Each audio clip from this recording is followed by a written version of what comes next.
Welcome back to This Day. Joining me now is Elise Rothrock with the Village Breeze Update. Elise, so nice to see you. How are you doing today? I'm good. Thank you for having me. Oh, absolutely. And so the Village Breeze, this is the first edition for this year, correct? That is correct. January, yes. February edition. So I'm curious, over the holidays, the people are taking vacations or breaks or whatever. Does that make it hard to get out this first publication? Like, is this one the smallest one of the year?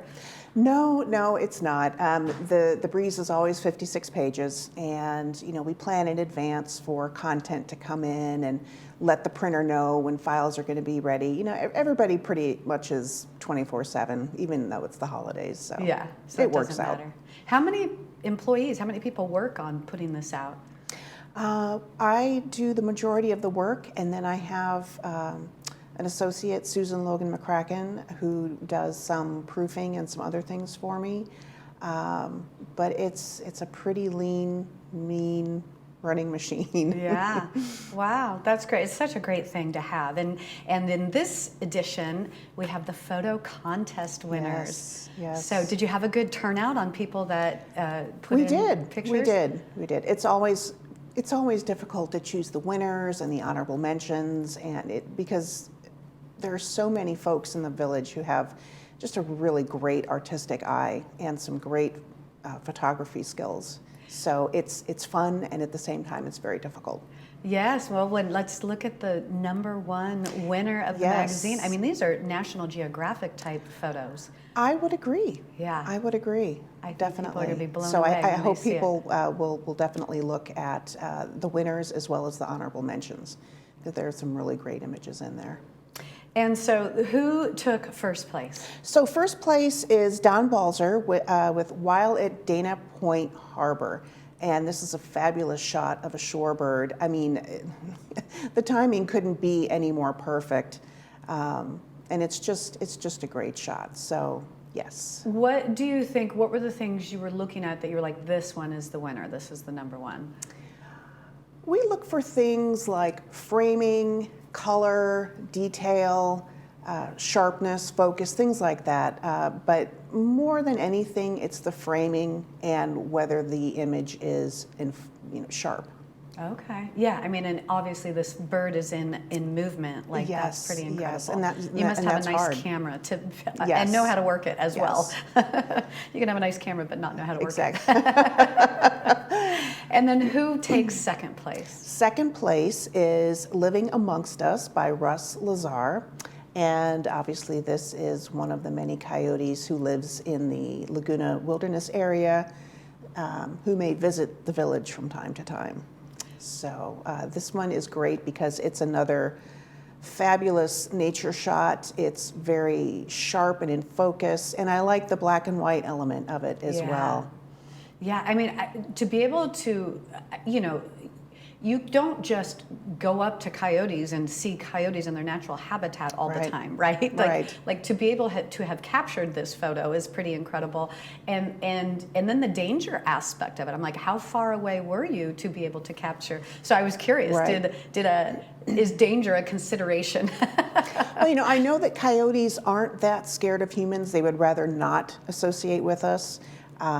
But every once in a while they do come out, and that's a good question. He might have had a telephoto lens and took it from afar or up close. I don't know, but that's another element that makes it an exciting photo. Yeah, all these photos, I was just like, whoa, was so incredible. Yeah. And then your third place winner.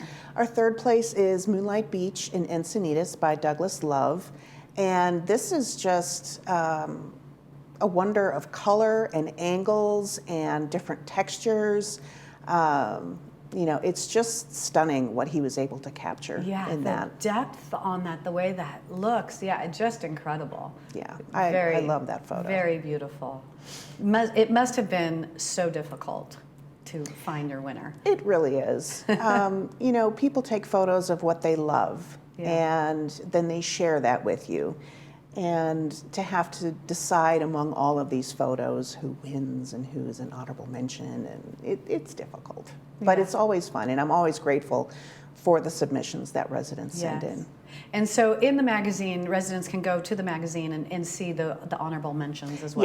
Yes. If they go to page 22, the 24 photo contest, the whole layout is close to the center. So yes, I encourage people to check that out. Wonderful. And then I understand that the winners will receive a little bit of award, or just first place, or first, second, third? First, second, third receive 2 tickets to a select different events at the PAC. Okay. How exciting. That's wonderful. How fun. And so what are some of the other features coming up in this edition? Well, we have a new feature starting with this issue, and it will continue throughout the year, called Meet Executive Management. And we thought it would be a good idea to introduce to the community, who the executive team is and what their functions are and how they relate to the bigger picture. And in this issue, Carlos Rojas, who was our Director of Operations, is featured, as well as Catherine Laster, who is our Services Manager. They both have a tremendous amount of responsibility, a lot of individuals they're responsible for, and this story kind of just tells what they do. Oh, that's awesome. So we're going to continue that with the rest of the executive team. I always love getting to know people and their story and their background and all that stuff. Personal stories are always great. And then we also have a feature on, friendships.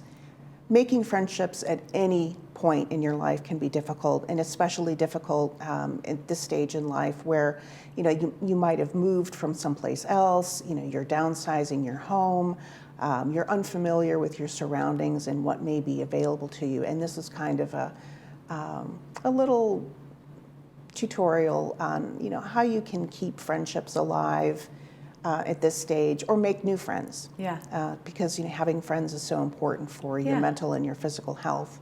Yeah, it's funny. You think as a kid it was so easy. I mean, you just met people in the neighborhood from outside playing, or you met people at school, and then you met people at work. But then when life changes and maybe you're a little more isolated or not around as so many people anymore, definitely can become much harder to do. Exactly.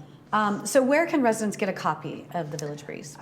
Residents can find the Breeze in a lot of the major touch points throughout the village, the fitness centers, the clubhouse offices. Here in the community center, there are a lot of different areas where people can pick up a copy. The easiest is the literature racks toward the back doors of the community center, the clubhouse, the tennis clubhouse, the village library. So if for some reason the delivery doesn't make it to your door, you can always pick it up someplace else. And of course, it's online. Okay. And then you guys are asking for resident feedback. Always. It's good it's good to want to have feedback. Yes, feedback and ideas always welcome. Oh, good. And then some other news, there's an art exhibition coming up. Yes, we are in the final stages of finalizing the 2024 Laguna Woods Art Association exhibition here in the community center on the 1st and 3rd floors. We're done placing. Folks from maintenance and construction are done hanging everything. We're just now getting up the rest of the placards. And starting this Friday, residents and their guests can come into the community center and view the art and vote for their favorite before March 1st. Okay, that's wonderful. What a fun event. So. It's a favorite event of mine for sure. Oh. Well, thank you for being here today and giving us this update. It's always so fun to see what the newest edition is going to bring. Well, thank you so much for having me. Absolutely. Stay with us. We have Martin Viprauskas, U.S. Senate candidate, coming up right after this.